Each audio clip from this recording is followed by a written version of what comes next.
2, 3, 4.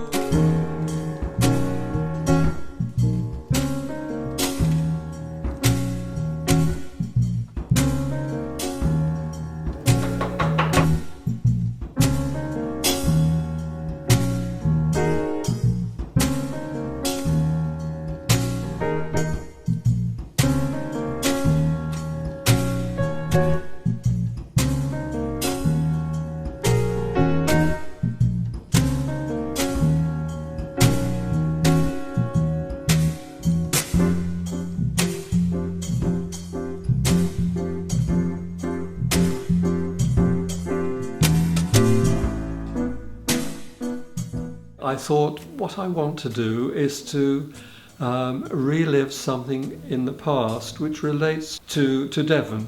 I was really sort of reliving my past and especially the past I'd had with my two children growing up as we sort of walked around the countryside. I'm working on the project now which is based on Change in My Time, which is based on 4 periods of my life, all of which seem to have been revolving around water, ranging from Little Conyers Creek to the mighty River Thames and the River Stour and Faversham Creek. Quite early on I was interested for this project in the idea of the present being built on the past. Through one's life you are to some extent the sum of all your prior experience. So the idea of a good age being the piece at the top, the big piece, relying on the sort of husks and skins and shells and no longer useful elements beneath it interested me.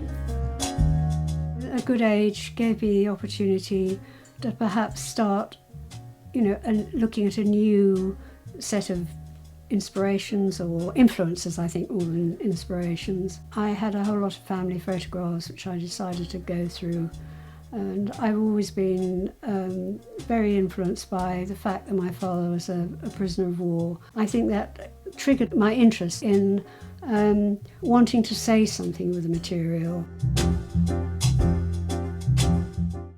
And I think I've been watching TV representing all the refugees. A refugee is a very static person through circumstance. They've nowhere to go, they've no way of developing themselves because they're restricted. I thought, how do I represent that? Make an austere figure, also because they have their arms down by their sides, they're passive.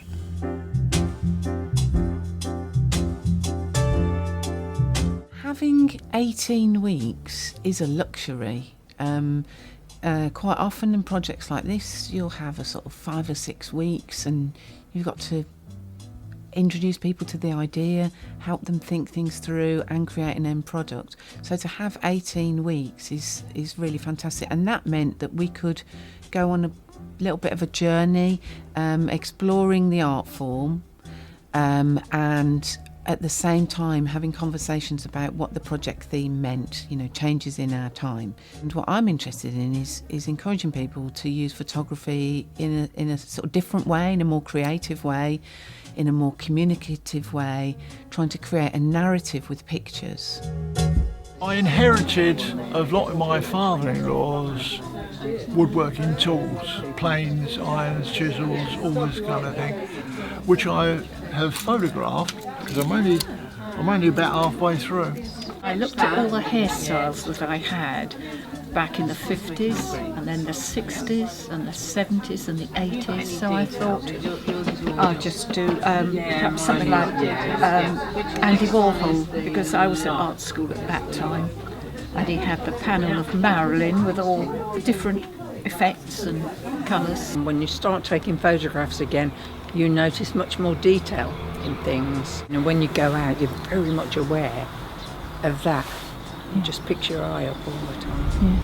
Well, actually, what I do every time I mind the grandchildren, I take photos during the day of what we've done, and then in the evening I send it to the parents so they can see.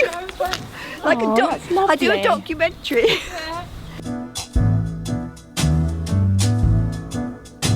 Despite making something quite simple, life experience and that determination is quite apparent with this particular group of people. You know, they've kept at it quite well, and it's not easy. You know, physically quite hard on the hands. You are dealing with thick bits of stick which you've got to physically bend. You know, there's also, I noticed with my ladies here that agriculturally they're connected to where they are. They know about bees and birds and plants and trees and landscape, and they talk about, you know, what they've seen this week or first primrose, you know, those sorts of things. There's a definite connection to landscape that I get from the people that I work with. And I like this because it's very free form, so you don't have to be exact. My art teacher ripped my pictures up and told me I was a heathen. So, yeah. Actually, I can do this, and he was wrong. So this is wonderful. As soon as I heard of this course, I was really so interested because I long to make baskets or know how to do things. So it's been a real bonus.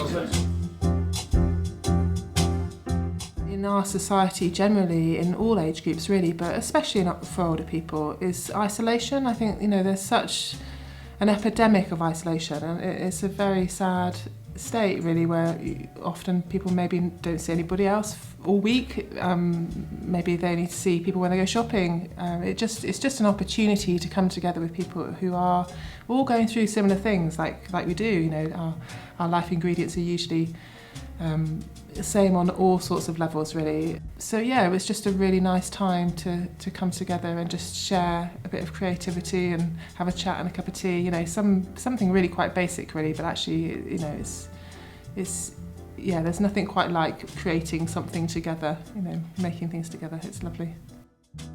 See that one at the front? You've got the British Isles, you've got Africa, yes, you've got the Circle of Life, and you've got all the tall buildings, modern things, and you've got all the trees, and the Africans make these funny little wire bikes, and they're very artistic people. Well, I've not used the cottons before, not for printing, so we will see whether it works or not.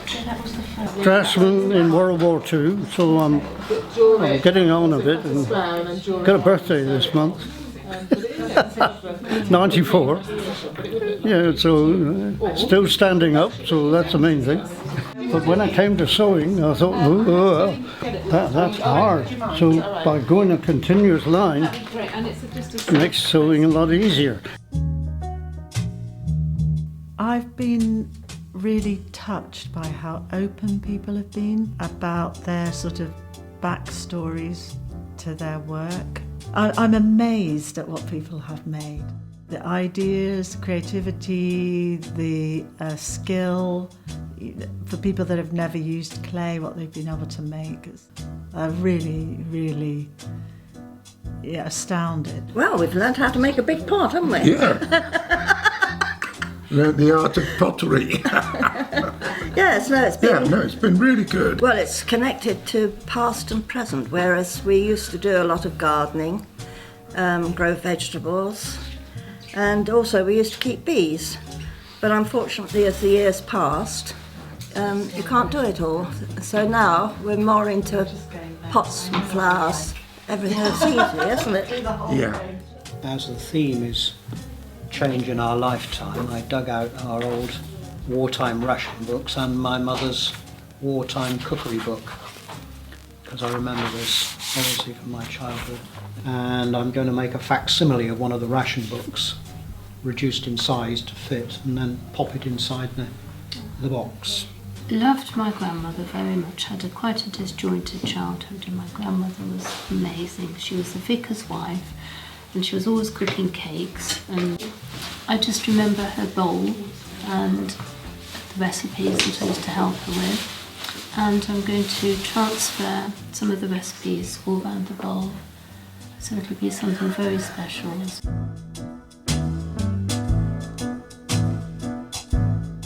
I introduced different techniques, but we also had quite long philosophical chats at the start of every session to sort of delve into the subject and find out where their interests might lie, 'cause it's a really broad topic. I think they felt comfortable very quickly and felt listened to, I think, yeah, because everyone was very respectful of each other's ideas, and we sort of, we'd kind of have a little bit of thinking time and then feedback to the group and then have a wider kind of discussion.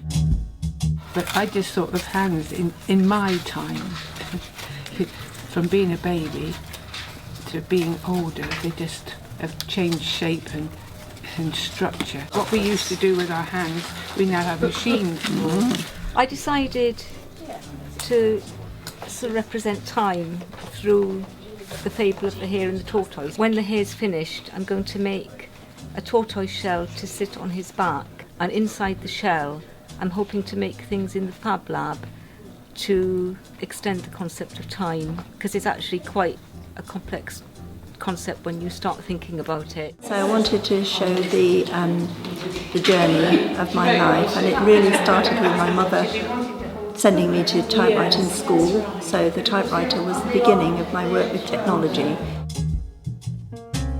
Barbara Hepworth says, "All my memories are of form and shapes and texture." She continues, "Perhaps what one wants to say is formed in childhood, and the rest of one's life is spent trying to say it." In fact, the first time I started doing some of this was in 1940s, sat next to my father, who was, who made them. And in fact, I'd sit next to him, when the siren had gone, because the Germans were busy trying to totally destroy Coventry at the time, which was only 35 miles away. I always was drawing from early on in my childhood. I remember it vividly. There was no paper in the house, so I would ask for a pencil and a piece of paper, and it sounds a bit violins time, and my mother would take a sheet of grease-proof baking paper and I'd be drawing on that. But I know that my first main interest and awareness was with the Festival of Britain in 1951. One lady and a gentleman, Mr. and Mrs. Batchelor, did go, and they brought me back a fountain pen. After that, I just was always drawing. Since the age of, if not the age of 12, then certainly from the age of, when I was first an art student at 17 or whatever it was, until now, I've invested a huge amount of time, energy, effort, imagination into it. Aaron Copland said it's essentially seeking to answer the question, who am I? And since everything you do is only a partial answer to that question, that drives you on to the next thing, and the next thing, and the next thing. But I think you also get to a kind of age where you feel you've achieved a few things, however modest. And also you get a sense of time running out as well, which drives you on. So it's a kind of high wire act, but it's engaging and exciting at the same time. When I first became conscious of being creative was probably when I was very small. I don't remember making a decision. It was just my life. So even though I grew up in the country and I didn't know any other artists, I was always making stuff and drawing. I moved to Dorset from London, where I was working as an actor, and I had to earn a living, and there's not much acting work in Dorset. So refurbished their house and brought up as a single parent, 7 children. I had to find a job that I could work and pick our kids up from school and feed them and do normal. When I was in my sort of 20s, brought them all up, they're all grown up. As I got older, I think the only thing that's happened in relation to my work is that I'm not distracted by quite so many other things. And I have a much more regular way of working. I tend to work for a couple of hours in the mornings, and then sometimes we go up for a walk down to the Tate Gallery, which takes about an hour's walk. So I'm much more contented and much more working on a regular basis. I can still pull that press, and I can still, luckily the eyes are okay, which is what happens to a lot of people once they get to a certain age. And I think my fellow printmakers and other people I know that do art professionally, if you call it professional, they never question that there's any reason not to do it. It's just something you've got to do, and you want to do, and you enjoy, and that's where you get your biggest feedback. One aspect, perhaps an inevitable aspect of being in my 70s, is that I have a huge backlog of unrealised ideas and ambitions. So an opportunity like this, at the very least, gives me a chance to try out a few of those things that perhaps I've put off or had no excuse to do or had no prompting to do earlier. What are the things that have stopped you achieving as you might have done? Number one, me, myself. Number two, other people. Number three, money. G.K. Chesterton said, money is the sixth sense for the artist. I mean, I've got to put bread on the table, and that's the way I've earned my living for 50 years, 60 years. As you get older, you're less capable or less caring if you're not careful. You can help people. That sounds trite, but if you can affect others positively, it's worthwhile.